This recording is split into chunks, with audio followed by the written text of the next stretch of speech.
Hello beautiful armies, welcome back to my channel army imagine world. आज मैं आप लोगों के साथ शेयर करने वाली हूँ Taekook fan fiction everything is love के पार्ट 4। और एक बात आर्मी, मेरे घर में शादी है तो मैं ज़्यादा लंबे पार्ट अपलोड नहीं कर सकती, सिर्फ 8 या 9 मिनट के, सिर्फ कुछ दिनों के लिए। जब सब कुछ ख़त्म हो जाएगा मैं फिर से लंबे लंबे पार्ट देना शुरू कर दूँगी। So let get started. Yoongi Jimin और युंगमिन को लेकर एक ब्यूटीफुल से रेस्टोरेंट में आता है जो कि युंगी का ही था। युंगी बड़े ही जेंटली जिमिन के लिए चेयर को पुल करता है। जिमिन स्माइल करता है और युंगमिन को लेकर चेयर पर बैठ जाता है। युंगी भी जिमिन के साथ ही बैठता है और उनके लिए खाना ऑर्डर करता है। युंगमिन जिमिन की तरफ देखकर कहता है, अपमा इट इज़ सो ब्यूटीफुल, हम यहाँ पर रोज़ क्यों नहीं आते हैं। युंगमिन की ये बात सुनकर जिमिन चकल करता है और युंगमिन से कहता है, क्यों, क्या मैं खाना अच्छा नहीं बनाता जो तुम्हें यहाँ पर रोज़ आना है। जिमिन की ये बात सुनकर युंगमिन जिमिन को हक कर लेता है और जिमिन से कहता है, नहीं अम्मा, आप तो बहुत अच्छा खाना बनाते हो, यू आर दी बेस्ट। युंगमिन की ये बात सुनकर जिमिन स्माइल करता है। फिर कुछ देर बाद खाना आ जाता है और युंगी बड़े ही जेंटली जिमिन और युंगमिन के लिए मीट कट करता है। कुछ देर बाद वो खाना शुरू कर देते हैं, लेकिन युंगी का सारा ध्यान जिमिन पर ही था। जिमिन बहुत ज़्यादा ब्यूटीफुल लग रहा था। ऐसा बहुत कम टाइम होता है जब युंगी जिमिन और युंगमिन के साथ कहीं बाहर आता है। युंगी एक वर्कहोली पर्सनालिटी है, इसलिए युंगी बस अपने काम में ही बिजी रहता है। कुछ देर बाद जिमिन युंगी की तरफ देखकर कहता है, मैं वॉशरूम में जाकर आता हूँ। युंगी जिमिन की ये बात सुनकर उससे कुछ नहीं कहता, बस अपना हेड नोट करता है और जिमिन बाथरूम के लिए चला जाता है। जिमिन के जाने के बाद युंगी की नज़र एक कपल पर पड़ती है जिनके हाथों में एक बेबी था जो कि बेबी गर्ल थी, जिसे देखकर युंगी को बहुत अच्छा लगता है। युंगी को हमेशा से एक बेबी गर्ल चाहिए थी। ऐसी बात नहीं है कि वो युंगमिन से प्यार नहीं करता, युंगमिन से युंगी बहुत ज़्यादा प्यार करता है और जिमिन से भी, लेकिन युंगी को एक बेटी चाहिए थी। लेकिन जब उसे बेटा हुआ तब युंगी बहुत ज़्यादा खुश हुआ, लेकिन अभी भी युंगी को एक बेटी की विश थी। कुछ देर बाद जिमिन वॉशरूम से आ जाता है और युंगी की तरफ देखकर कहता है, चले, मेरा खाना हो चुका है और युंगमिन का भी। युंगी जिमिन की ये बात सुनकर अपना हेड नोट करता है और होटल और खाने का बिल पे कर देता है। फिर युंगी जिमिन को लेकर कार में बैठ जाता है और कार ड्राइव करने लगता है। और यहाँ पर दूसरी तरफ तायोंग और जंगकुक का कॉलेज ख़त्म हो चुका था और हमेशा की तरह जंगकुक तायोंग का पीछा कर रहा था और ये बात तायोंग को भी पता थी। तभी तायोंग को ली सॉक जुक की गाड़ी दिखती है, जिसे देखकर तायोंग भागकर कार में आकर बैठ जाता है। ली जॉन सुक तायोंग का वेट ही कर रहा था।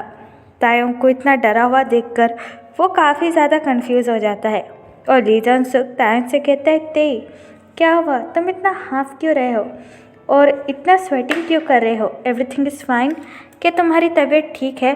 ली जॉन सुक की ये बात सुनकर तायोंग अपना हेड नोट करता है और ली जॉन सुक से कहता है, हाँ, क्या मैं आपसे एक रिक्वेस्ट कर सकता हूँ। तायोंग की ये बात सुनकर ली जॉन सुक अपना हेड नोट करता है और तायोंग से कहता है, हाँ बोलो, तुम तो हक से कह सकते हो, मुझसे रिक्वेस्ट करने की क्या ज़रूरत है।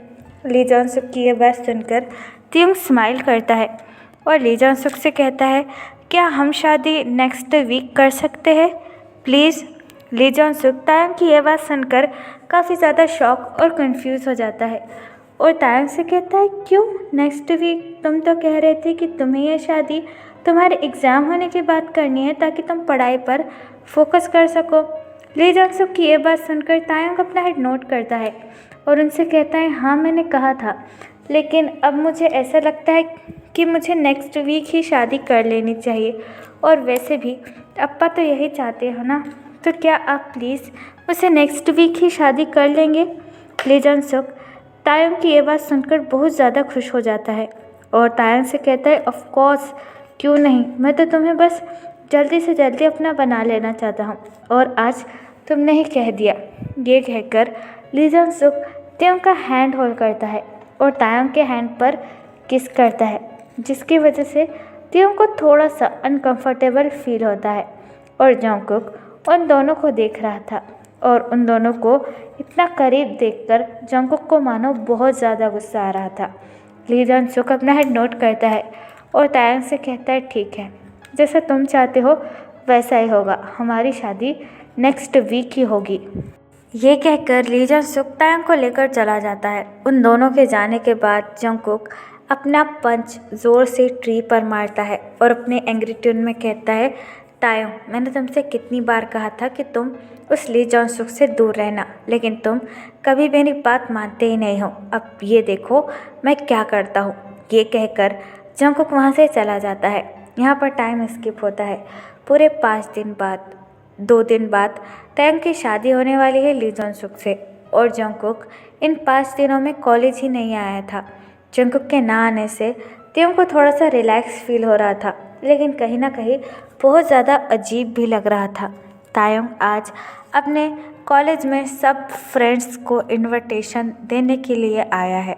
तभी तायंग को जीसू दिखती है, जिसे देखकर तायंग स्माइल करता है और जीसू के पास आकर कहता है, जीसू ये लो मेरी शादी का कार्ड, 2 दिन बाद मेरी शादी होने वाली है। तायंग की ये बात सुनकर जीसू बहुत ज़्यादा एक्साइटेड हो जाती है और तायंग से कहती है, क्या सच में तेई 2 दिन बाद तुम्हारी शादी होने वाली है?